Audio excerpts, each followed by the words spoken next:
Alright, take 3. Guys, is there a saying such as practice makes perfect? Because No, it's 3 times is a charm. 3 times is a term. So, okay, well, this is the term. Today I'm back again, by the way. You guys love me, I'm sure.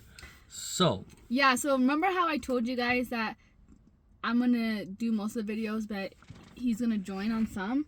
Well, unfortunately, he's gonna be in most videos, and he's not happy about that. I get drug into things I don't like. It's okay. So today we're talking about being realistic. You know, the things that your parents told you, the truth. It hurt a lot being realistic. You know, they said not to be dreamers and just bring you down a little bit. But we're here to make you enjoy being realistic, I guess is the word I should say. So my wife decided to go shopping with her sister, mother, and another sister when I was working today. And she asked her sister a bunch of questions. And here's what we have to say. So when I asked my sister what her dreams are and what her goals are for like at least the next few years, she currently lives with she's a super cute girl. She currently lives with our parents. Anyway, she had told me that she is going to finish her school. Right now she's working on dental hygienist. She's actually working in an office. But what had happened is she said that it's so competitive, and so you have to be perfect A's, and you have a lot of schooling, and you have to pay a lot of money to get into the program, and also even to get the job is really competitive. And so she's like, well, I decided I'm not gonna pursue that, even though I really like it, because I'm not talented in the school aspect of her life, right? Yeah. She said like she struggled through high school, so she's like, I'm just not. I know I can if I put my head towards it, and if I really wanted to, I could get it. But she's like, I just feel like I should spend my time wisely and do something that I actually am good at. So she's gonna study something else. I don't remember. I think it's radiologist or something. Radiologist. She wants to be a radiologist. Yes, something like that. Yeah. So she decided that she's gonna do that because it's easier to get into it, and she said she probably will like it. Well, I was sitting there thinking about what her comment was, that she just needs to be okay and be realistic with her life goals. And I was like, why is she being like this? Because to me, like the way I am, I'm not like that. I tell them how I am. She's very passionate, very big of a dreamer. Like too much, to the point where it's like it's unreachable almost. Even when I got married to her, her mother says, Colton, make sure that Jordan gets realistic with life. Oh, that's the word. I hated that. It's I hate being realistic. It's not my thing. But we all have to do it. Yeah. So, I was thinking about it, and I was like, you know what? Maybe my younger sister is pretty, she's really wise for her age, because I don't honestly believe that being realistic is the best, but she is very wise in knowing that her talents lie somewhere else, and that she could still make a difference in this other program, and she could get it and feel successful and not have to feel like she's always beating herself up. Right? So tell them a time you've been realistic. I feel like I hear a dog. Anyway, guys, sorry. Tell them a time you've been realistic. I was realistic when I discovered I was never going to become a doctor, you know? Guys, he's really smart, even though he tells you he's not. That's too much school. You know, I kind of want to be a pilot, but that wasn't for me either. I had to be realistic with myself. I don't think I could do the G-forces and all the testing and stuff. So I do dirt work now, and I quite enjoy it. And it actually fits me quite well and my personality and with who I am. And so being realistic with my life and realizing what I'm good at, but it may not be the glamorous thing in the world, but it's still pretty cool to do. So, yeah, that's when I was realistic. And like for today, what'd you do? Because he was working on a project. I do my own thing on the side, my own little dirt work. So business. He works for a company and then does his own business on the side. This company, yeah, that's what I work for. Yep. Tell him what you did. I ran in utilities today underneath the building and fixed an irrigation line and built a retaining wall out of some railroad ties. Yeah, sorry, I had to think for a minute. Yeah. Been a long day. But like that's very like he's very talented and he's doing something that he's good at. But it's not that he couldn't be a doctor, but he knew that wouldn't be the place that he could make the biggest difference. And he's really good at his job. Like he's really good, and he makes a difference for those that love, who want plumbing done, right? Like yeah, utilities outside the building. Yeah, I'm not a building. plumber. I'm just an outside like guy. outside the building, and like want their yard to look beautiful. He's really good at that. Anyway, and there was a time I've been realistic my whole life, pretty much because I don't want to, but my mom always, when I was young, Jordan, you need to be realistic. You need to be realistic. You need to be realistic. It drove me nuts because when I was young, like I was adopted, so I barely learned English, and I wanted, like, even for my 9-year-old, when I was 9 years old, my mom here, my adopted parent, they bought me a bike for my birthday.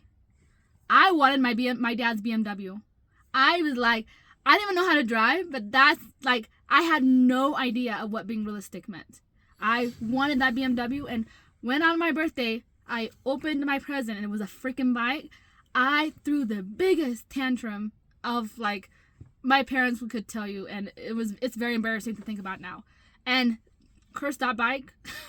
I broke my arm, and I've never been on the bike since, guys. Like, I'm not a bike girl, but literally a time I had to be realistic. And growing up, also, my parents are very, like, focused on education. They want us to get degrees, and they would implement, like, you need to study, you guys need to do this, you need to get degrees. Degrees are the things that that you can make money and make a living and actually survive in this world.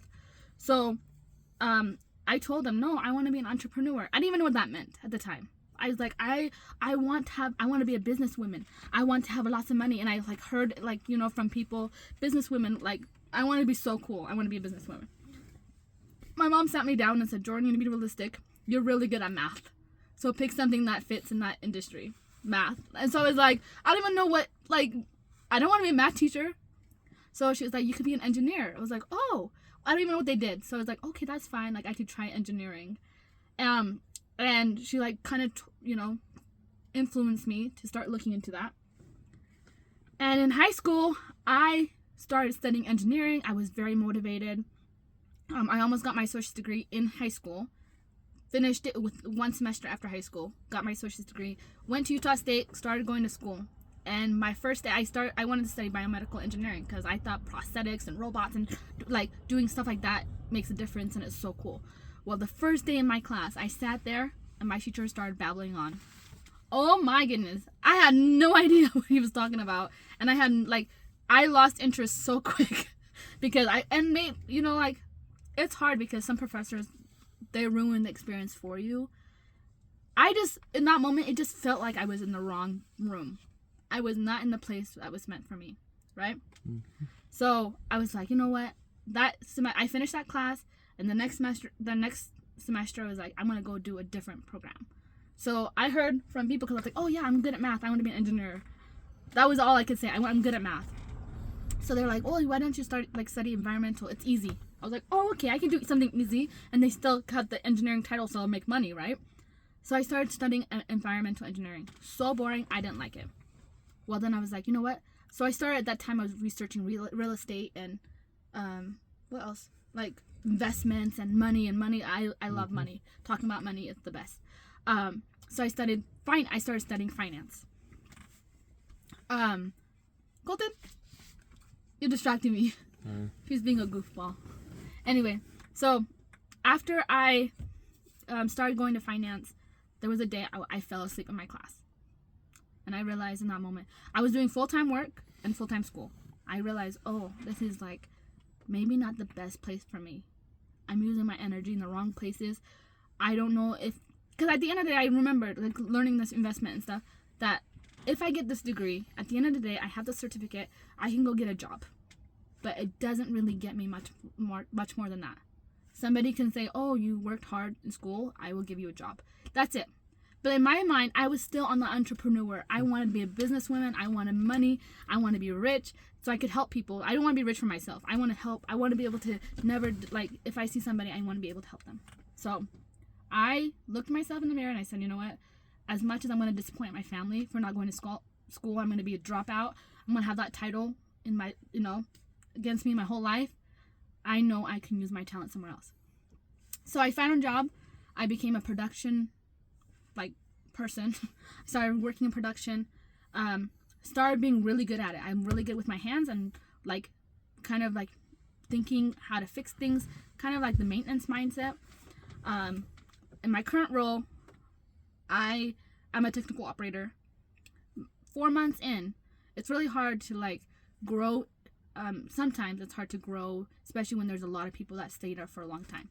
4 months into my career, all my bosses, they noticed that I was very talented in my job.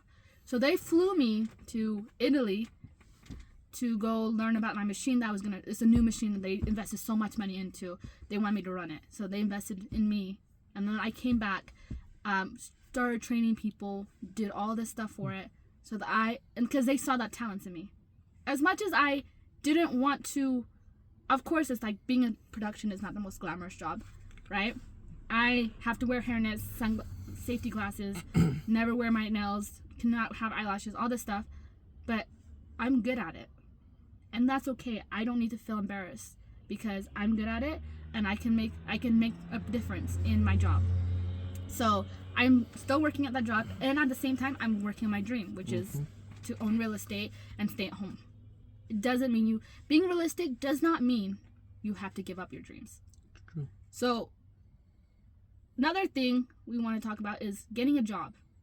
A lot of people talk about 9-to-5s being terrible. Go ahead and tell him, because he's passionate about this. Tell him. So having a 9-to-5 or just a basic job, people always like to diss on it, and I feel differently. There's a lot of amazing jobs out there right now in this world, and especially in construction, like trades, welding, electricians, excavation, linemen. They make really good money. You don't have to go to law school for. People always diss on that, and I'm not all for a lot of YouTube channels like to diss on it and everything, make fun of 9-to-5. But that's what makes the world go round. I mean, who's going to be there to do all this kind of stuff for us? I mean, houses need to be built, equipment, cars. We all need food to be made for us, grocery store workers. But it doesn't mean you can't also work on your dream at the same time after you get off hours, because your day job helps you pay your bills until your dream comes true. And there's always going to be someone behind you. And it funds your dreams. And there's always going to be someone behind you to fill in that job after you leave. There's always going to be new high school kids and college kids.